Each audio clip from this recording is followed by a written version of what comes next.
Space, the final frontier. Well, okay, not really. All right, take two. Here in the Mitten State, welcome to Code 47, bringing you all things Star Trek, spanning the quadrants, the best thing since the neutral zone.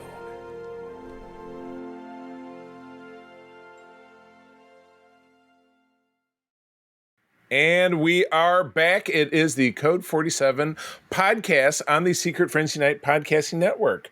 I am Charlie Carden, the Admiral of Michigan. That's what I'm going to call myself now. I'm the Trek Admiral of Michigan, the Trivia Master. But while keeping humble, or always keeping me humble, would be my number two guy, Peter Stein. Peter, good afternoon. Good afternoon. And we have an awesome guest, a gentleman who was kind enough to sit down with me several weeks ago and do an interview about a book that he is writing about Star Trek, which I know is coming out both in the UK and here in the US. Tom Salinsky. Tom, thank you for joining us. Absolute pleasure. Nice to be back. You bet. Awesome. Well, good deal. Well, we're going to dig in. We have the return of the random episode segment because we are between the end of Discovery and the beginning of Star Trek Prodigy, which we will actually be able to start talking about next week. And that kind of legs us right into our new segment, which I will do right after I give homage and pay the bills by talking about our Secret Friends Unite Patreon. If you do visit patreon.com/secretfriendsunite, you can try out our programs for free, our bonus content, and get ad-free versions of all of our shows, including starting right after I record this show. I was reminded that I should actually publish this show early, make it a little Patreon extra favorite. So you get it in a whole 12 hours early because we usually record on a Sunday and I drop it on a Monday. But hey, a benefit is a benefit. On the Friends with Benefits level, we have Corey and HD, John Sedorf, Brendan Myers, the awesome Phoenix Sisters cosplay. That's my friend and yours, Kelly, and her partner, Crayley, and Matthew Keel. Our top tier folks, we call them BFFs, the awesome Nias family, Sean, Stella, and Henry of the Twin Cities. We are very grateful for you. Thank you for all that you do for us, letting us produce fun extra content. One more time, that is patreon.com/secretfriendsunite, free 7-day trial. And if you like what you hear, we invite you to stick around. All right. Quick little dogleg about the news. I already kind of teased it. But on July 1, as we talked about last go round, and we've also talked about on our main Secret Friends Unite show, we get the entirety of Prodigy Season 2 as dropped on Netflix in France already.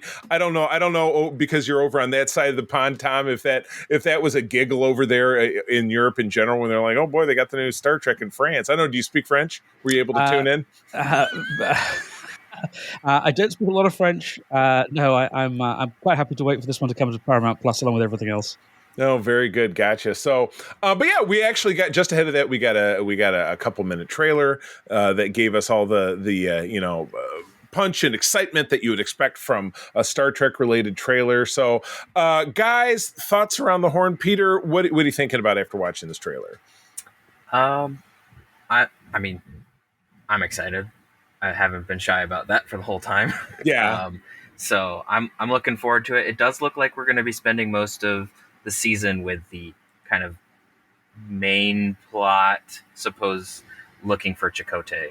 Okay. Yeah. And so there's a lot of stuff going on. We got a little bit of hints and some voiceover when we see the mysteriously bearded man. Right. The bearded man. Mysteriously bearded man. That could be an early favorite for the title of the episode. We'll see. Yeah. So we also get some fun stuff with Murph, which I thought was hilarious. Mm-hmm. There's a lot. It looks like there's going to be like the classic fun character dynamics, some of the extra goofiness, but then we're going to see stuff. It looks like stuff that the characters learned in the previous season get applied to missions that they're doing now, and maybe Janeway seeing like, hey, this was a good idea to bring them along. Although right. It does look like at the beginning of the season we're going to have Dahl getting up to no good, crawling through Jeffrey's tubes like Boimler. Right. So that could be fun. Boimler Jr. So, Tom, I know that when you and I talked, we talked a lot about, kind of the classic series, not so much about the newer stuff. Where are you with Prodigy? Have you checked it out? Are you looking forward to checking it out for the first time, or where are you at? No, I watched it all. It took me a couple of goes to get into it. I found the first couple of episodes weirdly kind of disorienting. I felt I was dropped right into the middle of this world. I had no real conception of who these characters were, and I found myself checking my phone. And so I went back to it a few weeks later, and I was like, okay, come on, let's give this a proper go. And I did find myself getting into it. I think about like episode 4 or 5, when it starts to feel like the plot starts to get into gear, and we've assembled our gang and we understand how they all relate to each other, it started to make more sense. But it definitely seems to me as if there are some Voyager fans in the writers' room. No doubt about it. Yeah, this is. I was trying to describe it because we had a little outing for our fan club chapter last night, and I was trying to describe it to someone there, and it's kind of. I described it as kind of Voyager adjacent. It's very like a soft sequel, I guess I said, because it's not. You've only got really the two characters. Well, now the third, because we do see Robert Picardo is featured as the EMH. Yep. But in the first season, you got little snippets of Chakotay, and then you hologram Janeway, and then regular Janeway became a character. So that was kind of the soft portion of it. But I mean, we love Voyager here, obviously. I mean, we love all Star Trek by varying degrees on the show. That's what we talk about. So this is great. The I've heard varying schools of thought as far as dumping all 20 episodes on the same day. That's just not very Star Trek. But the thing that I had heard, and I think this makes a lot of sense, kids today, I know, I aged myself saying, kids today are very accustomed to watching, binging things, so it's like, okay, I'm going to sit down and I'm going to binge blank, or I'm going to watch this old show. These young kids, as opposed to us, where we all grew up in the era of, Voyager's on Thursday nights at 8:00, and then I got to wait for the next one, and then I missed it, so maybe I'll catch it in the summertime on rerun. So we had a little bit more discipline, a little bit more patience around that just doesn't necessarily exist in the modern lens of streaming. So on this show, we're still going to talk about it 2 episodes at a time. So it's going to take us a while to get through it. But listeners, we invite you to the journey. Hopefully, because we'll take so long, we won't be spoiling anything for anybody, because you will have already watched it. Because I'm sure that we'll watch it right away. I don't know that we'll watch all 20 episodes in one day, but it may take a few days, but we'll definitely get there, because it's got a nice flow. So, well, good. Yeah, you can look forward to that in our next episode. And we look forward to talking about it with you. So, all right. Okay, the return, and this will be the last one that we have for a while, because it'll be the next several months. We'll be talking about obviously Star Trek Prodigy in segment 1, but it's the return of a random episode. So our team takes a randomizer, much like a 20-sided die, and we roll it. We pick a series based on 1 through 12, and then based on that we pick a season, then an episode, and then we got this. So this was a roll that happened several months back. I don't remember who picked it. Peter, do you have any recollection? It wasn't me. I do know that. You deny all responsibility. I deny responsibility. Full responsibility for this episode. That's fair, especially since it is the often dreaded first season of Star Trek: The Next Generation, but one that I think has some merits. We're talking about season 1, episode 20, Heart of Glory. So just to give you a quick summary, and then I have a several page of notes myself. Worf's loyalties to Starfleet are tested when three fugitive Klingons come aboard the Enterprise D from 1988. So, Tom, as our guest, would you like to kind of describe the first couple of acts for us and give us your notes? Take it away. Yeah, I rewatched this one just the other day in preparation for this. I may not have been quite so assiduous when it comes to the second half of this episode of the podcast, but I did dump my homework this time, because I had very few memories of this one. I kind of vaguely remembered it was the Klingon story from season 1. And I think in many useful ways it does point the way forward. But the backstory of this one is that Maurice Hurley had to do a rewrite job in a couple of days. From a script that I think DC Fontana and someone else had a go at, and it bears all the hallmarks of something that was dashed off in 2 days. Right. A lot of this feels like really first draft, and if it had a few more goes at it, it would have come out a bit more polished. Even given that we're 20 episodes in, they don't really know the world, they don't really know the characters yet. So there's an awful lot of messing around early on with Geordie's visual acuity transmitter. Right. Yeah. Which brings up a couple of different things. One is that Right. nobody on the Enterprise away teams ever has a body cam. Right. Which seems so bizarre. Yeah. And I know that I've seen that noted in a lot of the reference. I say them because they're to my left. The old school reference books, the companion and the encyclopedia, they would say, the vague away teams, what's happening? Even Riker does in this episode. He says trouble or Klingons. It's like, oh, that's great. Yeah. So you're right. It's a total one shot of an add-on that they do it for like 5 minutes. And Picard is just oddly obsessively, he's talking about it like a guy's been smoking weed. He's like, hey man, look over at Data. It's so whacked out, and it's just, and then even Riker has to say, I hate to break this up. Can we get back to work here? I'm trying, the ship is going to blow up and we're trying to rescue somebody. Can we kind of, nerd out about this later? I'm pretty sure there's a plot waiting for us if we can just move things along a little bit. Yeah, right. And that's so in two different ways that whole segment betrays to me this was written in a hurry. Firstly, the fact that it goes nowhere, but also the fact that it really kind of feels like a setup for a payoff that never arrives. Like so much emphasis is given to how you didn't know this before, but Geordie knows an android as soon as he looks at them because they have this aura around him. I think that's going to pay off later. That's going to be super important. Not only is it not important in this episode, it's never referred to again. Yeah, and it would mean something for Data's mother. Much exactly. That's the big contradiction because they don't even throw in a line that like, oh, and she's got an inhibitor chip that means she doesn't glow, which would be like, okay, yeah. So this was. You're right. This was written over a weekend, kind of like didn't think anything through. Like, also, we got to get the script out. If this was season 3 and we knew this was going to be a Worf episode, if there was going to be some sort of like hanging out with the boys on the Enterprise stuff at the beginning, it would have been centering Worf. We'd have been finding out something about Worf that was going to pay off later in an emotional way. As it is, Worf is essentially missing from the first act entirely. And then even when his backstory does get revealed, there's no pressure on him. So there's no emotional stakes. He just recites what will eventually become the memory alpha entry in a rather kind of calm way. And there's some decent stuff, especially from Vaughn Armstrong. That's his first appearance? Yeah, I think, isn't it? We're going to see a lot of him.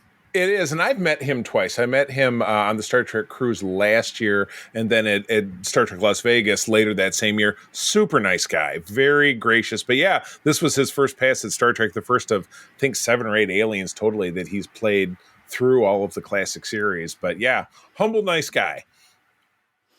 But it's weird that for an episode that is centering Worf and is really our first detailed look in The Next Generation at who the Klingons are, and gives us great things like the Klingon death ritual. Right. Actually, we don't learn a lot about Worf. Right. Yeah, because he goes through the basic, well, I lived on this farm planet, and the guy who, adopted me was in Starfleet, but then he became a farmer, which also doesn't get touched on when we actually meet his parents and family at the beginning of the episode. Family begins of season 4. They're just retirees living in Russia. So I'm like, they had their fill of farming, and then they decided to move back to Russia to do what? Farm on Russia? I guess Russian Ice Farm. Oh, that could be a name in episode 2. But yeah, and then he makes reference to his foster brother, who we do actually get to meet in season 7, played by Paul Sorvino. It was just, but it was all like it's this, it's that, it's this, it's that, and then you're right. There's no real connection because at the end when he's having his final square off with Vaughn Armstrong, and we'll get more into that as we talk here, he's blabbing off. It's like somebody's with cue cards behind him, like and then like somebody standing behind Vaughn Armstrong. So it just you're right. A lot of the bits and pieces just don't really tend to really kind of interconnect. Yeah. So Peter, where do you land with this episode? Kind of walking us through what are some highlights and lowlights for you? I mean, I at least found the Geordie bit mildly entertaining, mostly because it's the first time that we get to see kind of what Geordie sees through the visor. Right. I'm not defending it. I'm just saying it's an interesting visual thing. Defending it. It was a weird thing that they did, but it was interesting, and we only see, I think, what Geordi sees a couple other times. Yeah, and it was the episode where he gets kidnapped. I think it's the Mind's Eye in season 4. Yeah, he gets kidnapped by Romulans. Yeah, there's the Romulan one, and then we see what his implants see in First Contact. Oh, Generations, yeah. And by then, he just sees normally.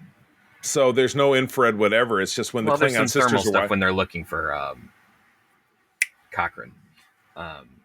Oh God, I was thinking in Generations. Yeah, no, I said the implants. Oh, the implants. But when the Klingon sisters get him, he sees normally then, which is I just realized what a total misnomer that is. That doesn't work at all. So, oh my God, yeah. So Klingon Death, yeah. What else did I note that was really the decor in the guest quarters really changed between season 1 and season 2 because the room that the Klingon guys are staying in has this awful wallpaper that I swear was in my house when I was a kid. It just really looks like a condo or something. You know what I mean? The design aesthetics on the Enterprise got a facelift. It was tough because a lot of the stuff style of the Enterprise D seems kind of timeless, you know what I mean, except for in season 1. Let me see, what else did I see here that was I did notice in the scene where there's the standoff and Yar is face to face with the Klingon guys. She's got a security crew with him. A guy standing behind her is a tall black guy who is a lieutenant junior grade, must be the assistant security chief. He must be kind of burned that when Tasha died, Worf got that job. So that guy just I thought that really sucked. But yeah, because Worf was kind of bridge adjacent. I don't know. At least Cosby gets her regulation 3 lines, at least one of which is hailing frequencies open, Captain. Yes. But she does better than Will Wheaton and Marina Sirtis this time around, who don't appear at all. Oh my gosh. Yeah. And neither one of them are in this at all. So the real standout in this, and it was funny, I did kind of a deep dive on this, is that Vaughn Armstrong's character does say, I would rather die here than let the traitors of Kling pick my bones. Oh, yes. And this was part of a long legacy where the Klingon homeworld was never named until Star Trek VI. It was 1991 versus 1998.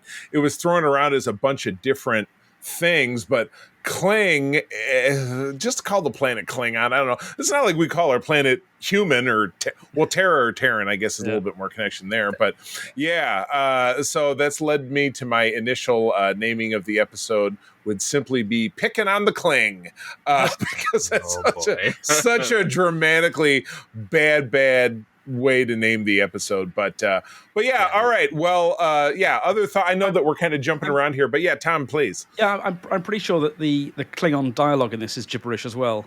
True. There wasn't time for Mark Okrand to put it through his translator. So that goes for the name of the Klingon homeworld too. Right, could be. Yeah, I think that book came out in the early 90s, and then it became canon, and that's what you started to hear in TNG going into DS9 in the movies as well. So two other just little lines struck me as weird. One is that it's going to take 48 hours to get a message to Starfleet. Yeah, since when? I'm pretty sure in episodes previous and episodes to come that will not be the case. Right. And then a really weird line from Crusher, which again just suggests this was written in an awful hurry, where she, as her patient is dying on her table, she says, "Get the hypo spray." Just for what? Yeah. That's like get the syringe. Yeah, get the syringe. That'll fix this guy. He had a skull fracture or something because he had a big blotch on his head. You'd say get the adrenaline, get the right. ISO and obtainium. Usually it's like list the drug and then they hand you the hypo spray. So right. This was one of the few episodes where I wrote, tense music as the episode starts, but they're talking about, there's a battle in the neutral zone. Now, keep in mind, this was 4 or 5 episodes before we get the Romulans back. So no one has seen a Romulan in, 50 years up to this point, chronologically speaking. But there are several points in this episode where they're still trying to, it's like Mean Girls. They're trying to make the Ferengi a thing. Oh, what if it's the Ferengi? It could be the Ferengi. Because at this point, they're like the only new race of aliens that we've gotten, but particularly looking at what they turn into with Quark and everything on DS9, it's just so funny that stop trying to make the Ferengi a thing. That's too long for an episode title, but otherwise I do. We get the Talarian and Tyrellian crisis here because they do a lot of back and forth. I think the Tyrellians were in the episode Haven where Troy was supposed to get married very early in season 1, I think. But this was also the first episode where, and maybe the only one where they said, "Oh, we're going into battle. Should we separate the saucer? Like, leave the saucer drive behind?" Which totally makes sense. Yeah, that's very expensive. It was like a thought for the entire show was that they were going to do that, and then it was like, no. Right. I mean, even then, when they did saucer separate, they reused the shot. Yeah, it's so many times. Yeah, it's always the same clip. I'm sure it'd be a lot easier, obviously, in this day and age. Yeah, the only time they reshot that was part of it for Generations. I still think they reused a shot from season 1. Really, even because they separated again, and I think Best of Both Worlds Part 2. But I'm pretty sure most of that was all the same shots. Same clips. I think they may have shot like maybe 1 or 2 other shots. Period. The entire show. Oh my gosh! I heard some. I have a couple of other ones. I heard covert, kind of a corridor voiceovers are walking down. Somebody says, "Adjust the star vector to blah blah blah." What the hell's a star vector? I don't know. It's just like random talk. And then what else did I notice that was really out there? Now I'm drawing a blank. Technobabble. No one will ever notice. Exactly. This is one of the first time we get the first appearance of veteran stunt performer Dennis Mayday Maladone. He's the poor security guard because they have that really jury rigged brig where it looks like something from the original series. It's just a room. And a door that lights up and makes a crackling noise, as opposed to I think it's all the way into season 3 that we get the real brig set, which they also use on Voyager. But it's really crappy. But those guys sit there and they build their gun. Nobody's watching them. No security camera. Their belt. And then he also has a thing that turns off the security gate, so it's like, wow, it was, and then poor Dennis Maladone gets shot in the escape. The other Klingon guy gets shot, and then that's when we finally get the face off. Confine them to security. Shall I search them? No need. Yeah, no, it's not important. Yeah, should we put them in like orange jumpsuits or something? Maybe that's why that security guy didn't get Tashiyan's job. Yeah. Oh, you're right. He did. He got a demotion after that, and this probably showed up with no pips for the rest of the series. He was the guy, that same actor, and his name was in it. But there was in season 2, there was a crossover. I shit you not, between TNG and the sitcom Webster, which stole, and Tom, you and I are closer in age than Peter and I, but Webster was the sitcom in the 1980s about a black kid of diminutive stature who gets he was a little person, got adopted by a rich white couple, and so he has a dream sequence or something behind the scenes where he's on the Enterprise D bridge with Worf, because he's in the gold uniform, and this black guy, who by that point obviously works for Worf, but got busted in rank. So yes, the Emmanuel Lewis episode, look it up. So, all right. So, winding it down. Any other thoughts before we hop on? Giving this, there was something else I wanted to bring up. Oh, I thought the other Klingon ship. This was a great example of no budget, no time. The other Klingon commander's uniform is not a match for the other Klingon uniforms. It's like, it's weird and cloth. It kind of looks very off-brand, like it was from Walmart or something, or just is really low. And then his bridge was just black light and like a big neon sign of the Klingon symbol. He had no crew. There was nothing going on. And they already had a Klingon bridge set from Star Trek 4. So why not roll that out? That was probably too expensive. So yeah, I thought they destroyed it, which they did for a lot of things. Yeah, exactly. So, the Klingon bridge set in Star Trek 4 looks almost nothing like the supposedly same ship bridge in Star Trek 3. Exactly. Yeah. They had to do a little remodeling on that 3-month period when they were on Vulcan, I guess. But that same set finds its way back into later TNG and then on DS9, obviously during the Dominion War. So, but yeah, I thought that was a great example of, hey, we're closer to the end of the season. The budget is dwindling. We'll toss this guy in front of a black mat with a Klingon with a neon sign in front of it. Didn't call it good. They also reuse a shot of the Katinga from Motion Picture? Oh god, yeah, time and again. That happened here, and then it happened several other times in seasons 1 and 2 before we got the Vorcha class cruiser, and I think season 4. So, all right, rating for me, I said parts of it were kind of an early bright spot about Klingon culture, a little bit about Worf, but really not so much. To Tom's point, it suffers a lot from seasons 1's very prototypical baggage of inconsistency. I give it a 6 out of 10. Could be worse. Peter, I'm probably gonna join you on that 6. Yeah. Because it's got some fun moments. It's got some interesting stuff, but then it's also a whole lot of sitting there going, no. No. Tom, where do you land? So in my book, I gave this one 3.5 out of 5. So I'm kind of where you are. Yeah. I think, like I said, that there are good premises here. They're good. It's a good idea for a script. It's appealing to see the Klingons explored more thoroughly. It's good to understand how and why there is a Klingon on the bridge of a Federation starship. But a lot of the execution is lacking. And I think Michael Dorn is still finding the character. There are moments when he's really strong, and there are moments when he looks a bit awkward to me. Totally fair. Gotcha. Well, this has been great. And we're going to move on to talking about the end of season 5 of TNG. But Tom, I realized I brought you in without letting people who might have missed your interview really learn about you. So let's take a little commercial break here to talk about you. Tom, you and I sat down a month or so ago and we talked about a great book that you are publishing about Star Trek. Tell us all about it. Yeah, so I've always been interested in science fiction and cult TV and so on. And I was watching a lot of Next Generation where it was possible for me to do so when I was a teenager.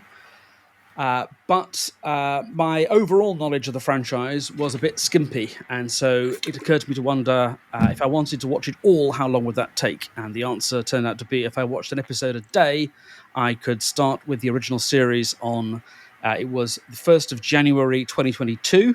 And I could be watching the last episode of Enterprise on Christmas Day 2023.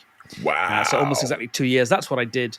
And then about a third or a quarter of the way through that process, I had the opportunity to turn that into a book, which became 2 books, which has now become 3 books. And the first it's reproducing. Yeah, the first of those covering the original series movies, the animated series, and the Next Generation is available for pre-order in the United States now and will be in bookshops next month, I believe. Yay! I have actual copies here.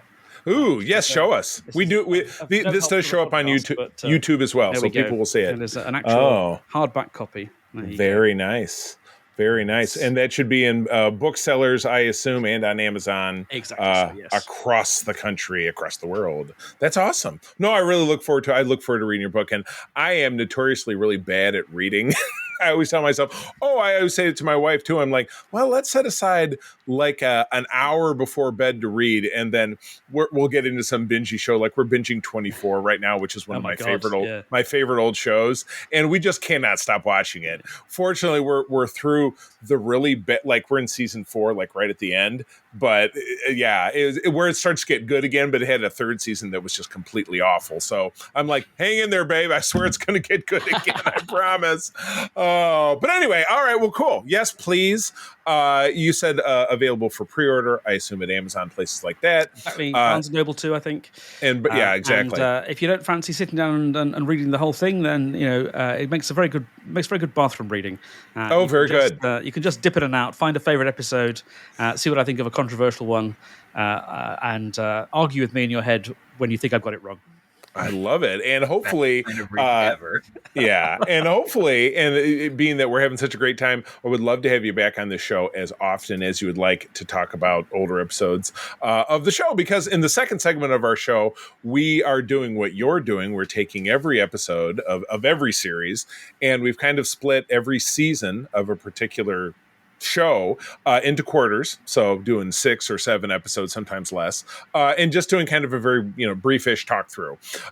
So we are now to the end of the 5th season of Star Trek: The Next Generation. So we're talking about the final 7 episodes, which led us to yet another cliffhanger. But we'll get it rolling with episode 20. Peter, if you would like to jump on in and be the first. This one. All right. Oh, of course. Episode 20, Cost of Living. Directed by Winter Colby, written by Peter Allen Fields, aired April 20th of 92. Deanna's mother, none other than Waxana Troy, arrives to marry a man she has never met. Worf has difficulty rearing Alexander. This is not new. You're right. Neither is, and you know what? Her with the marrying the man she's barely ever met. She not only does that in DS9, but she also has a baby with the guy. It's classic Loxana doing very Loxana things. Poor romantic decisions. In my book, I refer to this as this is the story we tell with this character. Yes, that's pretty much what it is. It's like Loxana pulls in and does a marriage or some other goofy thing, and then she's kind of the Kramer of Star Trek. I suppose. But Worf has some difficulties with Alexander, which is, as the summary says, exacerbated when Loxana takes the boy under her wing, which tends to happen when Loxana takes an interest in anyone. Yeah, right. So. Yes, exactly. Total train wreck. So, light and whimsical episode. But Tom, let's. Peter, since you read, we'll start with you, and then to Tom, and then I'll finish up. So, by all means. So this episode has, like, I know that I've ragged on Loxana a bunch because she's just a ridiculous character. But to be fair, I do enjoy when she does random stuff like this. Like at my house, we often quote this episode. It's like Mr. Wolf because it's just stupid. It's funny, and so we quote that. The whole like mud planet and Worf's head sticking above the mud is just there's a lot of visual gags in this episode that are just really well executed. And some kind of bold CGI, like the little floating head thingy. It's not CGI, it's composited imagery. That's very true. Very well composited. Yeah, I thought that was great for a TV budget. That actually really impressed me. So that's really cool. But like the whole plot with Loxana marrying the guy, and then she has to like tamp down her effervescent personality to try to follow the exact rules that this guy, and particularly his valet, butler, lawyer, I'm not entirely sure what he is. He was the protocol master Urko, I believe, or Urkel. I prefer Urkel. Irksome, yeah. Irksome. But it's really funny trying to see Loxana trying to fit in. Yeah. Deanna even advising her, why are you doing this? Which is like the complete opposite of how we're used to seeing these characters interact. Right. And so anyway, I'm sure everyone has other thoughts, but for me, this is fun. It's stupid. Right. But it's a fun episode. Low stakes, but high fun, I would say, without a doubt. So, Tom. Yeah, there are fun bits here, although I did write at the end of my review in the book, while we wait for the plot to start, we have to suffer through Loxana and Alexander's sojourn on the holodeck, which is aggressively tedious. That's good. And I also, when I started watching the original series, I was kind of concerned early on because something like the first 6 episodes can all be summed up as, something snuck on board the ship when we weren't looking. Right. And that is a trope that gets returned to again and again, including here. So yes, you have this sort of pixelated ball running around, which no one seems to notice. Again, there seem to be no security cameras. No one seems to be paying too much attention. Of all the technology advances, that's not one we got. That's not one that we retain. But Maria Sirtis and Majel Barrett are very good together, and so I think that does save this. But this all just feels a bit kind of reheated, a bit like we'll stick these elements together. They worked before, maybe they'll work again. Yeah, right. I hear you. Like I said, low stakes, and at the end of the day, I think, Peter, you kind of summed it up that it's bits that you have fun with, like, Worf in the mud pool and different stuff. But yeah, not exactly moving the needle. Isn't this the one as the little sparkle goes through that it turns stuff into? It looks like butterscotch pudding. Which was, I'm like, really makes me want to have some ice cream with butterscotch pudding. Oh, it's bad. That's bad for my diet. All right, moving along to episode 21. I'll take this one on. The first episode to put together Jean Grey and Professor X is The Perfect Mate, directed by Cliff Bowles. Story is Renee Echevarria and Gary Percanti, which that's not a name I recognize, so this could be a slush pile that got teed up a little bit. Of course, Tom, maybe you know more about that than I do. Teleplay also by Percanti and Michael Piller, so you got some serious talent involved. Week of April 27, 1992, Picard forces himself to resist the charms of a female empathic metamorph, was set to marry an alien leader, another stodgy guy. So it's like 2 episodes in a row of like really stodgy, stiff, like alien guys who are like, I don't like women. As a peace offering, guest stars Famke Johnson as Kamala. Wow. I'll tell you, I was, so in 1992, I was 16. And like any 16-year-old boy, at least, you know, in referring to myself, Hachi Machi, she was hot stuff. You know, it was just, she is, Tom, maybe you've done more. Is she Danish or Swedish? Or is she Welsh? I know she's. I don't know. It's very muddled. But yeah, do we know her origins? I thought swear she was Dutch, but I'm not absolutely certain about that. I haven't got into her family tree, I'm afraid. Regardless, she's dynamite, and she's a seductress in this episode. She, you know, seduces Riker, which, you know, it's like, holy cow, who seduces Riker? That's it. He's like, that's my job. Manages to get Worf turned on a little bit. You know, doesn't have any effect on Daddy. You don't see Geordi, but, you know, I don't know. Maybe this is one episode they didn't want to keep beating up on Geordi romantically, so they just kind of left him out of it because nothing ever good happens there. But she really falls for Picard, and it's a matter of the fact that she spends, you know, time with him preparing for this ritual, because her overseer, who's this older guy, and I don't know if anyone else here is a fan of the old Buck Rogers series from the 1970s, but the older fella was one of the main characters in that show, and now I'm forgetting his name. I don't know. Anybody Buck Rogers here? Is that just me? I'm aware of Buck Rogers, but I haven't watched it. So Gotcha. No, that's a big one. Todd Oxford was my co-host on our other show. That's one of his favorite shows. So now I can't remember the actor nor the name of his character, but that's where I knew him from. But yeah, Picard falls in love with her as well, but she knows that she's duty bound. And so we get right to I love it how we get right to the end, and Picard's like, I don't want you to go through with it. And she's like, I have to do it, blah, blah, blah. And then Data pings in, says, Data to Captain Picard. He goes, not now, Data. It's like, whoa.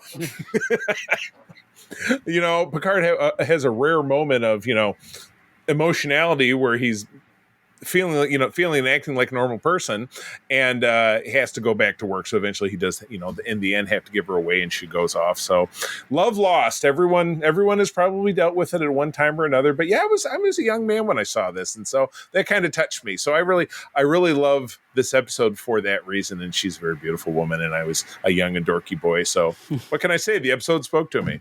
Tom. I did not like this one. I think this is an example of the show grappling with material that it can't really come to terms with. I'm not quite sure how the pitch for this one went. Hello, everyone. I think what we should be doing next on our syndicated science fiction space adventure is tackling the sex slave industry. Oh, okay, that's fair. And they never really nailed down whether Famke Janssen's character is a helpless victim, which would be bad, right, or whether she has some kind of agency, in which case not all of the plot makes sense. So the love story doesn't work for me, because you say she's programmed to do this, right? And I sort of can't understand why these grown-up men can't see through this. Yeah, no, I hear you. There are inherent things that, again, it's kind of it's something that Leonard Nimoy said in a 25th anniversary Star Trek documentary, that he said, well, the reason Star Trek has such an enduring value is that young people can watch it and they can enjoy, you know, the adventure of it, or, you know, the romance in this case for me, because I was a teenage boy, and then later in life come back to it for something you missed. And I'm like, well, I don't want to come back to it for the thing Tom's talking about, because that sounds terrible. I don't like that at all. Boo, Tom. Oh. Teasing. No, you make it an absolutely as a rock solid point, Peter. I have to agree with Tom on this one. Yeah. Whoops. So there's some interesting stuff, but this episode always felt weird for me, and I think until you said it out loud, I couldn't quite put my finger on it. Yeah. And so that's like there's some interesting scenes. There's some. Obviously there's some comical stuff with her hitting on some of the other crew members. Right. The Worf one I usually cringe quite a bit, but that's Where he just I find Klingon mating a little weird. She kind of purrs at him, which is not exactly what Klingon women do. She's like, or she makes some kind of sound that sounds like bugs it's or like. Supposed to be a growl, and it doesn't quite come off. It does. It's a little too. It's not throaty enough to be a growl. That's the problem. But yeah, I would have to agree with the whole like it's trying to touch on either the sex trade or just the historical context of using marriage to broker treaties and how that's a strange thing, which Crusher calls him out about too. Yeah, no, it gets directly mentioned, right? But they don't like specifically address whether or not she has agency, as you said, or anything like that. It's just kind of like, and eventually, because kind of Picard sort of slights her, she decides to go through with it, and then she's made that decision, and that's it, right? And so it's. The ending, especially, is part of what makes a lot of it very strange. Right. But I don't know. Who's to say? My. Well, I guess I liked it as a kid for reasons as an adult. I'm like, now I'm not allowed to like it anymore. That's okay. You can still like it. There's nothing wrong with liking it. It's just that the moral message of it is not particularly clear.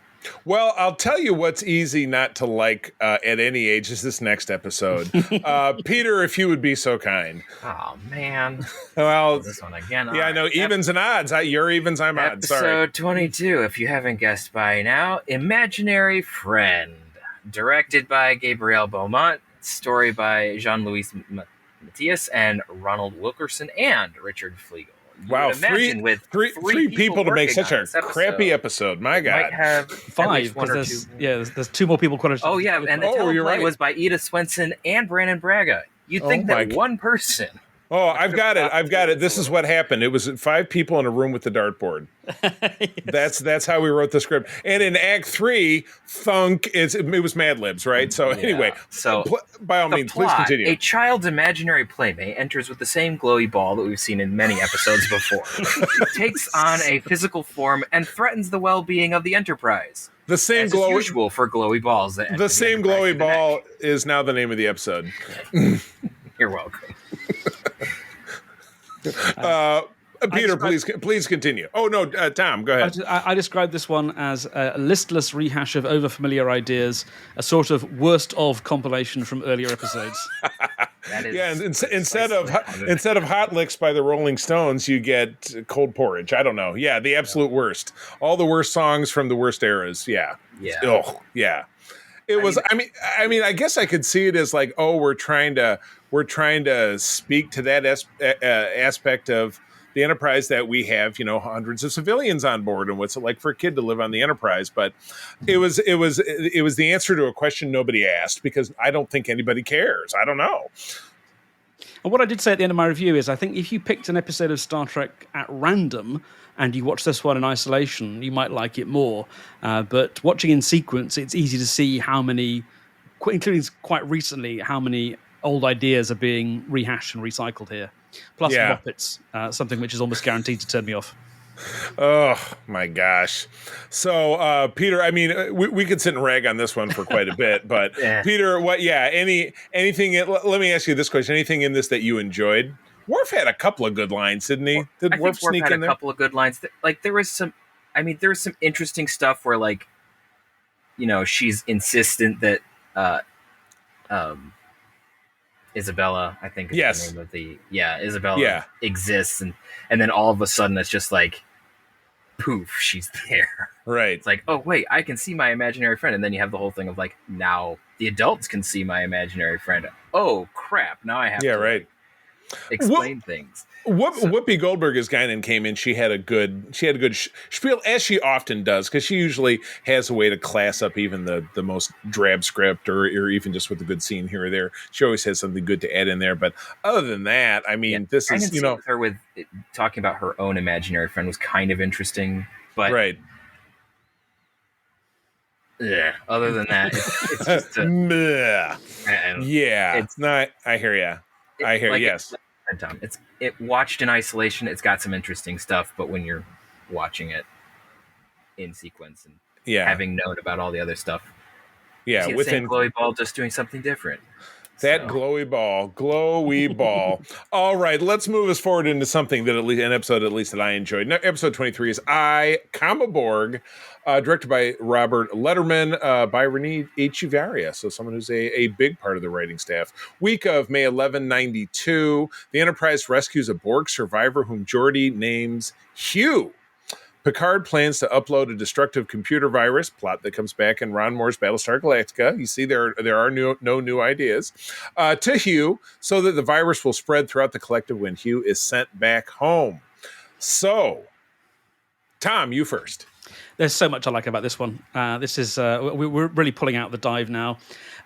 In some ways, it's sort of a reverse of what I felt about the previous one, because here we have an idea that since Borg has kind of been done to death, but we're sort of seeing it for the first time here.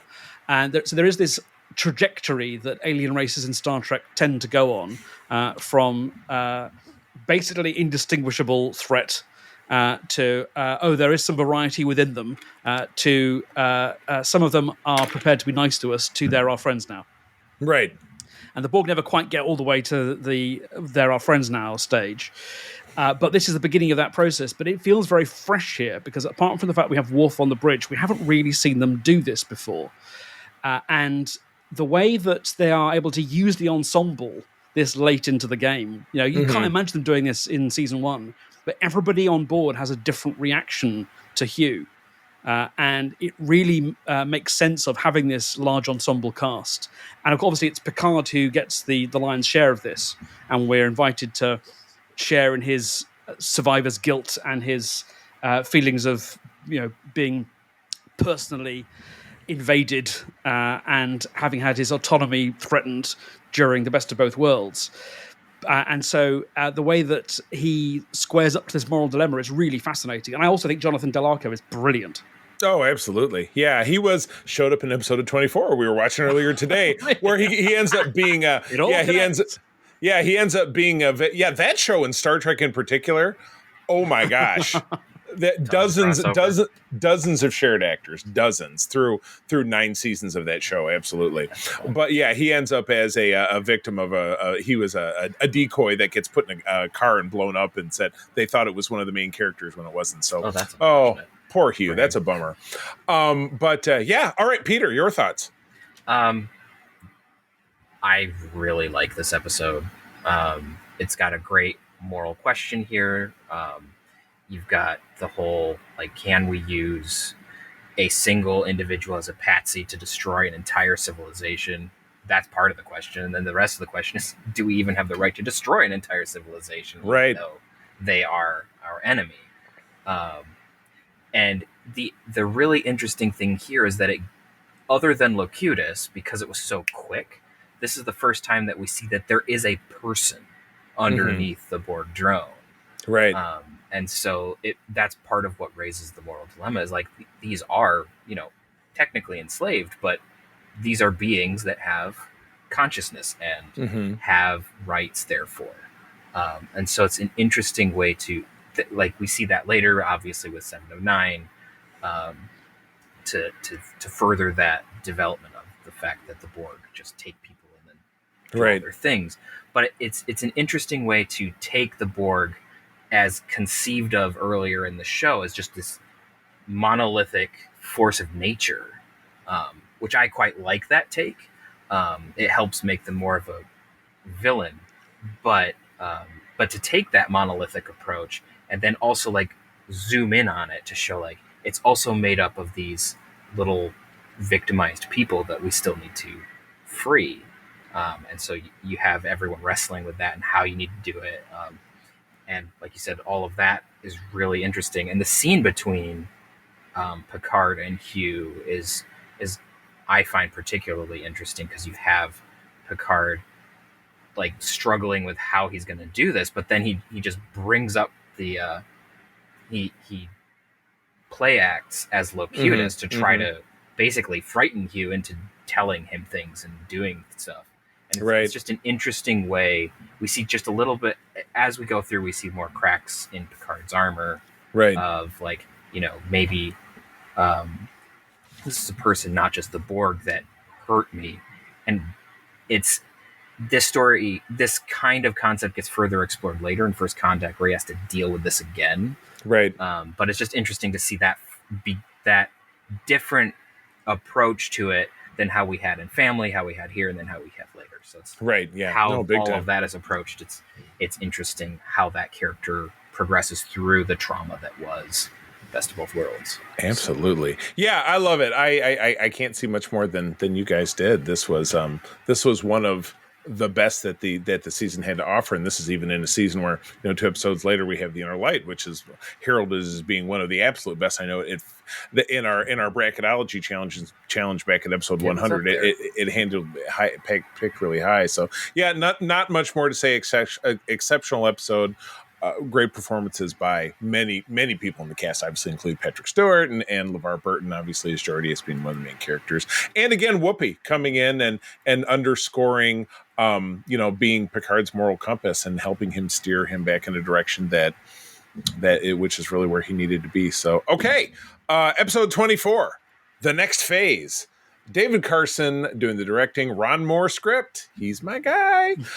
Week of May 18 of 92. Transporter accident traps Geordi and Ro in a very weirdly principled out-of-phase condition with normal space. While others plan their funeral, Geordi and Ro must find a way to reverse the process and save the Enterprise from destruction.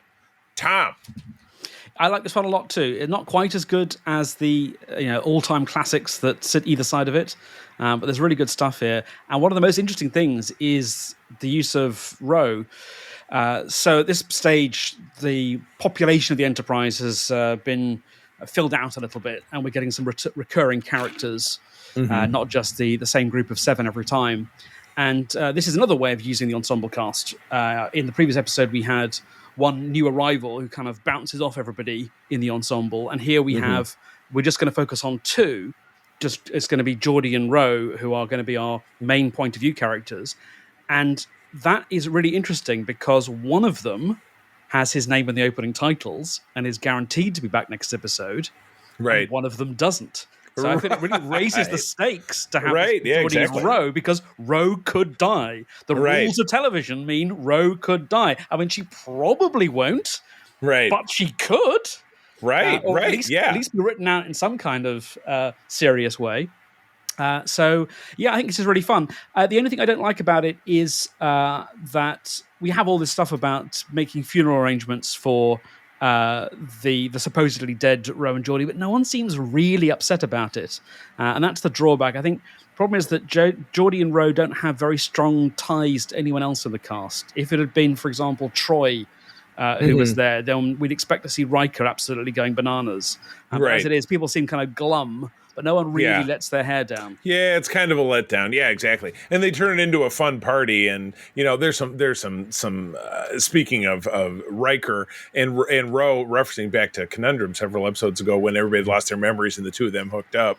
He says, "Well, I thought a lot of Picard's talking to them with Geordi and Ro being present but not seen. Have you thought what you're going to say about Ro?" And he's like, "Yeah, I gave it a lot of thought, but..." And then he trails off, and she goes, "What were you going to say about me?" And then when they figure out that they need to create a big disturbance by shooting the Romulan phasers that they acquire, she says, "Now I suppose I'll never know what you say about me," and she shoots it right through his head. That's a classic gif that makes the rounds again. But it's pretty fun. One of the absolute let your suspension of disbelief go is the whole out of phase thing. They can go through doors and walls if they need to, but their feet are firmly on the ground. And they can still breathe oxygen.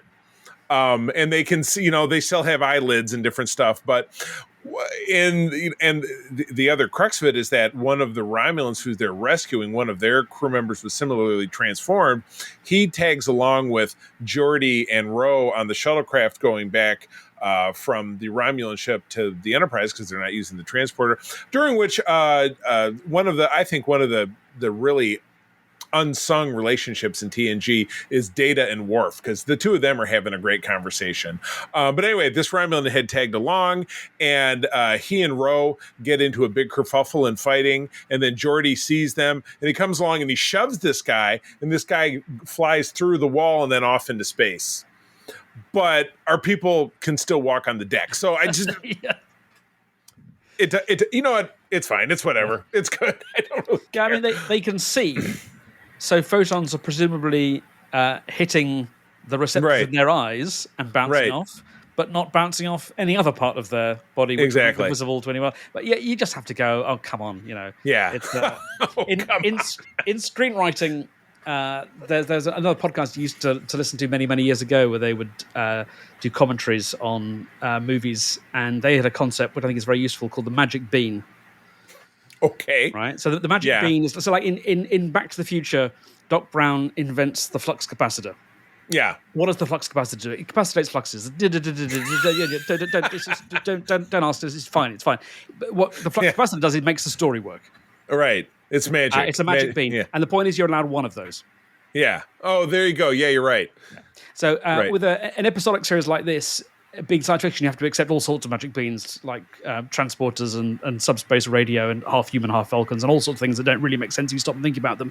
But in a story like this, you can have one more.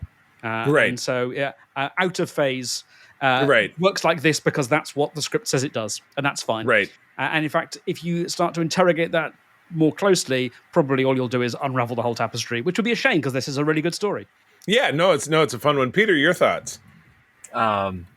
I always thought that they were on the floor because there was something with gravity.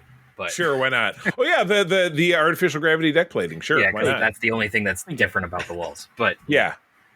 such are the musings of a philosopher nerd. So Yes, exactly. anyway, this episode is one of my favorites, probably just because I enjoy Ro as a character, and the fact that she's bouncing off of Geordi, who's a character that she doesn't interact with all that often, is just a fun thing to see. It's also interesting for me to see Ro get introspective about her life and about her relationship to the Bajoran faith, which we haven't seen much about up until this point, other than the earring and maybe one or two other comments. But then we get a little bit more of a development of very, very basic Bajoran religion, which further gets expounded upon ad nauseum in Deep Space Nine. But it's really interesting to see how she addresses that, and how there's a lot of like, maybe we're here because we're holding on to something. Maybe we need to let go. You know, all those tropes that you hear about ghosts and that sort of thing. Like she's latching on to these, and she's convinced that they're dead. Right. So it's just interesting to have those two very different viewpoints of Ro taking the more spiritual approach and trying to come to terms with herself and like reconcile herself with Picard or Riker or who have you, because she has like these one-sided conversations with a couple of them. Right.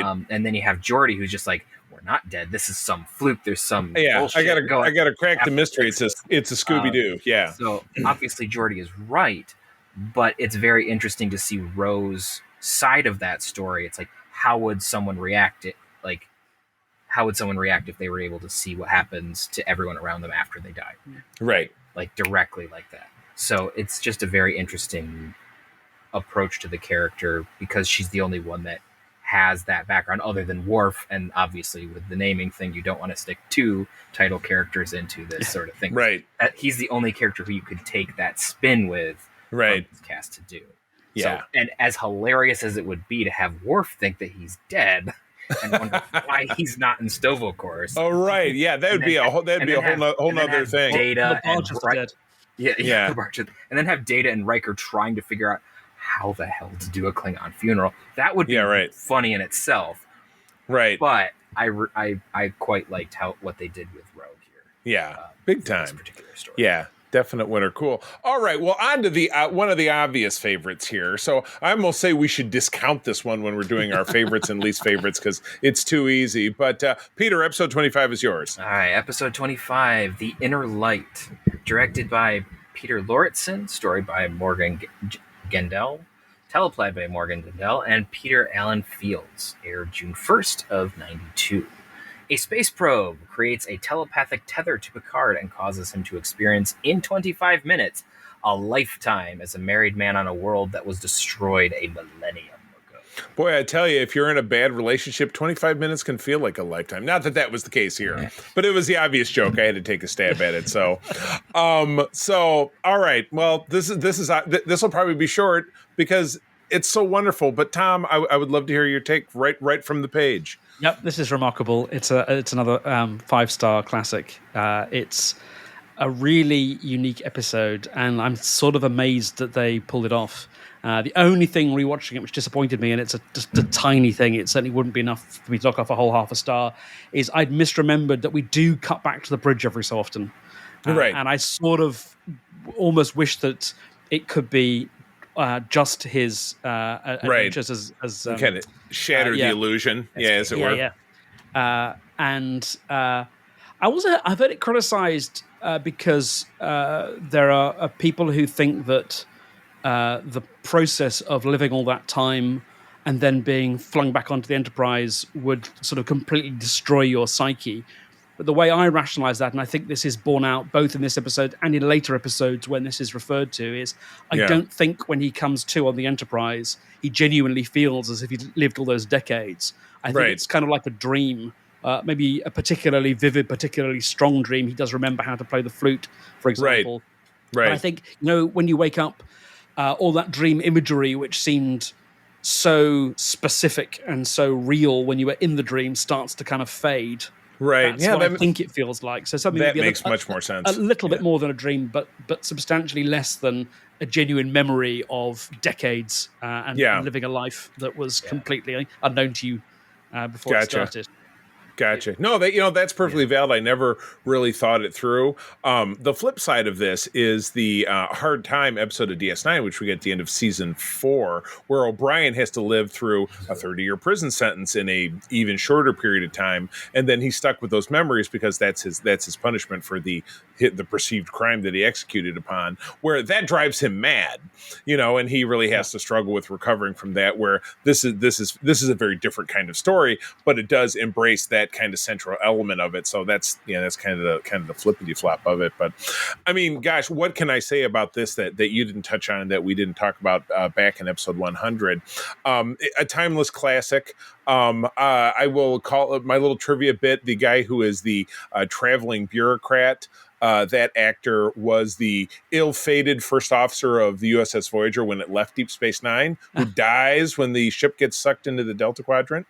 Lieutenant Commander Cabot, the guy who looks at Tom Paris and is like, he's one of the several judgy people on Voyager who doesn't want to have Tom Paris on board because he's a criminal. Ooh, what a jerk. But anyway, timeless classic. I wouldn't even really know what else to say other than that. Then this is one to show someone who's uninitiated, like, hey, I've never seen Star Trek at all. This would be one of 4 or 5 episodes that I would say, watch this one. Context is not really a factor, and you'll get something great out of it without a doubt. So that also brought us some great standalone music. Yeah. Oh gosh, absolutely. So Peter, your thoughts? I mean, there's not a whole lot more to say that you two haven't already said. It's a fantastic episode. There's a lot of good stuff here going on. Again, it's a good Picard development episode where we see this stuff comes up later, actually, in Generations, where you see the desire for a family, and eventually that comes through, where he decides to live as Kamen. He accepts the life and then lives a whole family. So it's interesting how that all happens, and he's able to live that family even though it's not real technically. He still has that whole experience, but yeah, it's really interesting, especially at the beginning where he's clearly still Jean-Luc Picard trying to figure out what's going on, like hikes around the entire city, tries to figure out where to point the communications device, and like, where are we? What planet? What system? Right.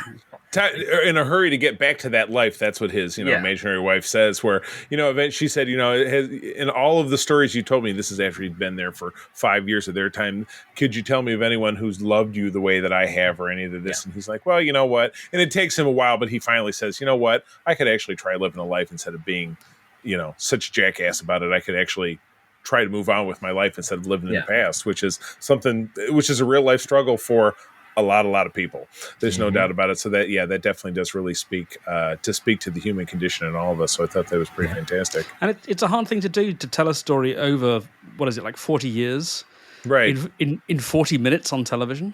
Right. And make it feel like that amount of time may have passed. But I really think they pull it off here. They do. Right. and it's the actors, it's the storytelling, it's the way it's shot. I mean, it looks a little bit soundstagey, but not egregiously so. Right. And it's such a beautiful story. Again, that's not something which is going to bother me. Yeah, absolutely correct. Good deal. All right, let's wrap up the season with episode 26, first half of a cliffhanger, Time Zero, part 1. Les Landau doing the director, story by Joe Minosky, who also handles the teleplay along with Michael Piller. So you've got all the big hitters making this one. From the week of June 15th of 92, a 500-year-old artifact is uncovered underneath San Francisco on the Presidio. It's Data's severed head. That sounds a little more visceral than it actually turns out being. You know, it's like, oh boy, okay. The Enterprise investigates alien involvement in Earth's past, and Data fulfills his destiny. Ooh. Yeah, again, you know, as I've talked about earlier in us to talk about season 5, this is when I became a fully engaged, watching it every week fan of this show. So this was my first. I kind of saw the Best of Both Worlds, I think, after the fact, but I didn't watch it week of. And then I kind of missed out on the redemption, the cliffhanger between seasons 4 and 5. But this was the first one that I watched, and I'm like, oh my gosh, I got to wait until the end of the summer to figure out, you know, because in that final shot, all of our people go to join Data in the past, which is where, you know, because he, you know, they track this artifact to this planet where there are some aliens that have this weird habitat where they're eating they're eating glowy balls of energy. You got it, Peter. More glowy balls. Glowy balls everywhere. Glowy balls everywhere. But yeah, they follow Data back to Data is 100 years in our past. So he's in San Francisco, 1893. So just after the gold rush, but still very horse and carriage. And we get the return of actor Jerry Hardin, who had a role in an episode of season 1, that the planet where they stole a bunch of the Enterprise's children. I think it was. Oh yeah. When the Bow Breaks, I think was the name of the episode. That is it. But here he's back in makeup, making him look like Mark Twain. And Guinan appears as herself in the past, which was awesome. And she and Data align, though that becomes more of a factor in the second episode. But yeah, this was a fun cliffhanger for me. Again, pivotal part of the story, not only Data.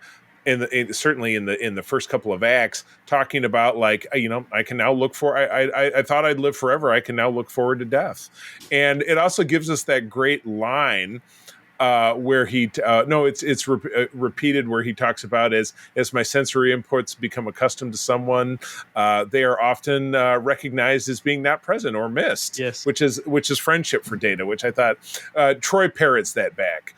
Riker repeats it to Data, and then Data responds, "Yes, I will miss you too, and I will miss you too, both." Yeah, exactly. Yeah, a little turbo lift talk. So yeah, that was great. And then interaction between Whoopi as Guinan, and then obviously Stewart as Picard is fantastic. The way that she talks him into going on an away mission, which is a big no-no for the captain. So yeah, absolutely dug on it. Tom.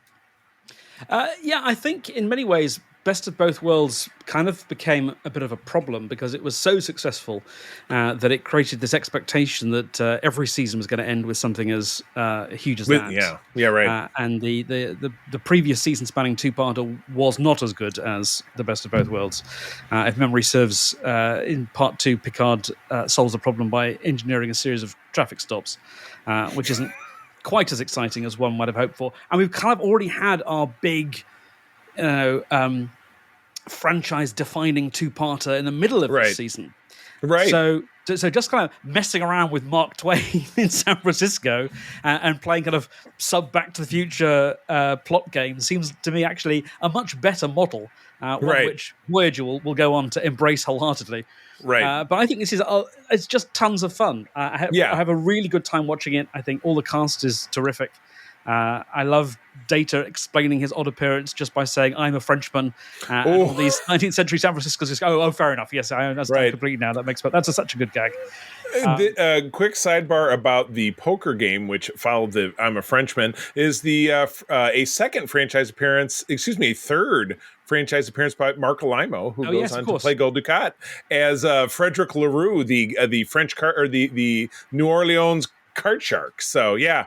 Always a great guy. But anyway, please. Did a really good job. Yeah. Yeah, and it's one of those lovely things. It's a seemingly intractable problem, a problem which appears to admit no solutions whatsoever. And then, Right. of course, the fun next time, as you say, which will be 3 months later, watching it back in the day, is then seeing how that problem is ultimately resolved.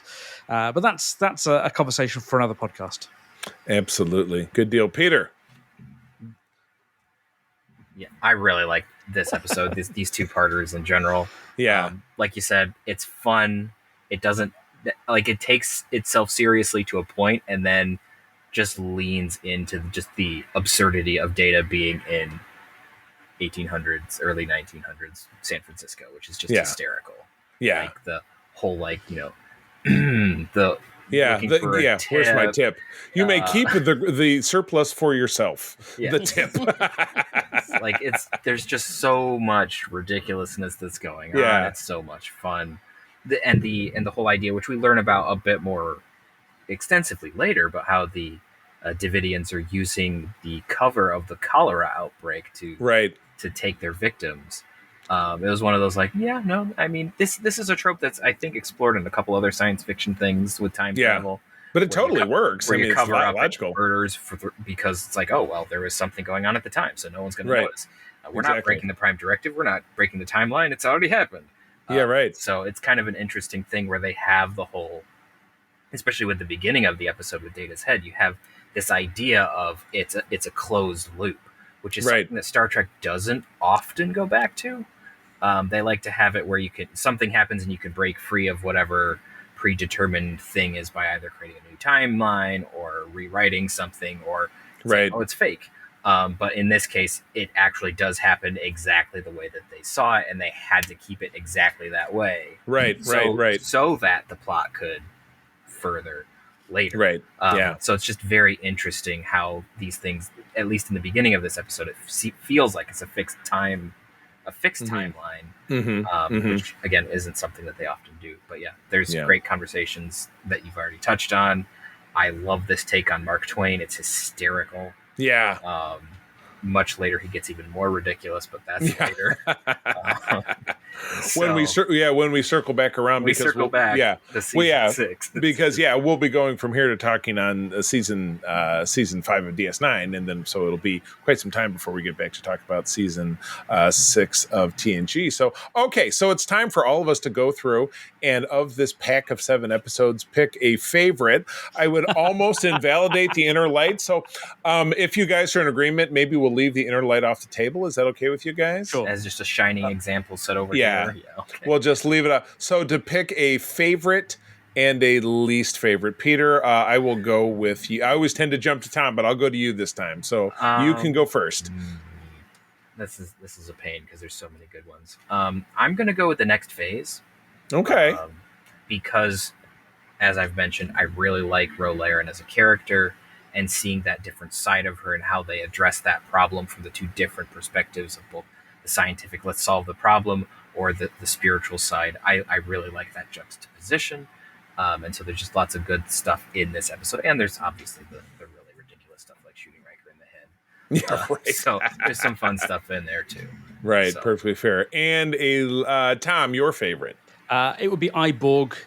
It's got a really lovely blend of character and adventure and thoughtful philosophical musings, and I think it's a really great example of a story that reaches into the past because it's referring back to earlier adventures, is going to be referred to again later, but works perfectly well as a standalone episode. I think it helps if you've seen especially The Best of Both Worlds, but I don't think you have to. I think if you had never watched Star Trek before and this came on, you might have a couple of questions to ask about who these people were, what's going on, but it basically all makes perfect sense. And that's what episodic television in the 90s is all about.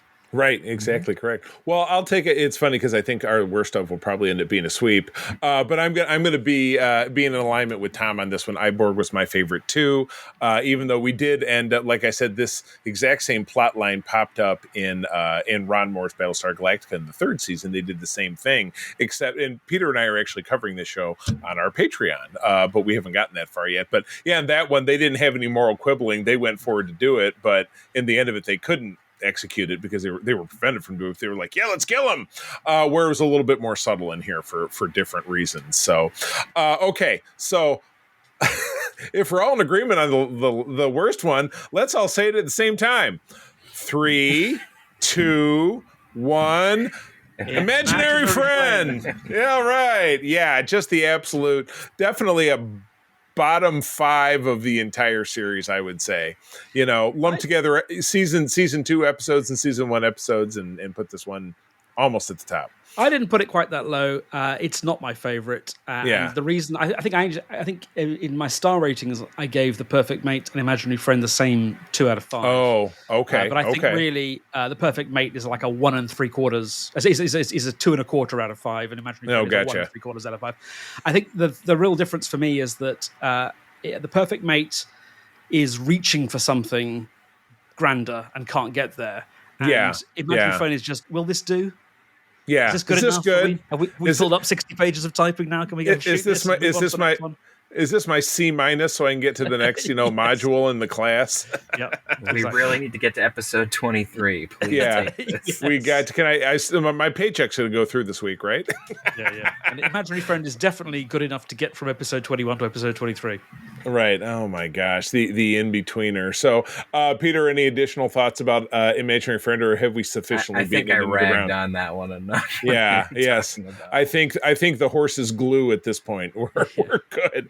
Oh my gosh. Well, guys, this has been absolutely fantastic. Tom, I just pick out a couple of episodes I liked less, just out of interest. Oh, by all means. I've got because the book has got the episodes in star rating order at the back. Okay. So TNG episodes I like less include. This is not an exhaustive list. Up the Long Ladder. Okay. Oh yes. Yeah. So many tropes and cliches. My God. Sub Rosa. Oh God! Oh, from this season, Violations, which is just awful. Oh, yeah. Very cringy. The Outrageous Okana. Oh, boy. Even with Terry Hatcher. Exactly. And Code of Honor. There you go. That's a few. Oh. There are more, but that's a little sampling. Those are down. Yeah. We are with you. We are with you, but oh my goodness, good stuff. Thank you. Yeah, thank you for jumping back in, because that is food for thought. But Tom, this was great. Love to have you back on the show at absolutely any time. We'll call you the fifth Beatle if you want. Our other host is Aaron. He's traveling for a couple of weeks, but I would love to have you on at absolutely any time. So let's definitely keep that conversation going. But no problem. In addition to your book, which we've already talked about, where do people find you out there on social media if they want to interface with you and talk Trek or other stuff? I'm on Twitter at Tom Salinsky, Salinsky. I do a blog, which is where the Star Trek project began, which is tomsalinsky.co.uk/blog. I have also written books about Best Picture winning movies, about the art of theatrical improvisation, and I have a forthcoming book about the British sci-fi sitcom Red Dwarf. Oh, very exciting. How exciting. Well, I really look forward to reading your book, and I will actually read it, and I will actually talk about it in our content. I swear I will. Peter, where do people find you out there? You can find me around the interwebs at Petrus Aquinas on various platforms. I'm most active on Discord. You can also find me on ELH's Twitch channel doing Star Trek role-playing games, and behind the scenes at Starship Excelsior. I love it. Peter is also the newly appointed executive officer of the USS Grand Petoskey, which is our chapter of Starfleet International right here in Michigan. So congratulations, Peter. You can find me, of course, on Threads and Instagram as at the C3. Just spell it out, TheCeeThree. I'm also very, very active in our Secret Friends Unite Discord and the Discord of the USS Grand Petoskey. But April, my wife and I recently started United Trekkers of Michigan, which is a group for Star Trek fans here in Michigan to just talk about Star Trek. It's just a Discord. It's nothing fancy. No ranks, nothing related to SFI, just being out there and talking about Trek and loving on it. But also visit secretfriendsunite.com website to find all of our website material and link to our Patreon, where, again, you can sample us for 7 days for free. That's it for this week. I'm going to tell you, as always, that sharing is caring, and to keep on trekking. Peace and long life. Thanks for having me. This podcast is part of the Secret Friends Unite podcasting network. Visit secretfriendsunite.com for more great shows, articles, news, reviews, and more. Secret Friends Unite podcasts are available on Apple, Google, Spotify, and other podcast services around the world. If you'd like to be part of the conversation, you can join us on Facebook or our new Discord server, or follow @SecretFriendsU on Twitter. Please subscribe to Secret Friends Unite on YouTube and visit our merch store at tpublic.com. Just search Secret Friends Unite. Thanks for listening.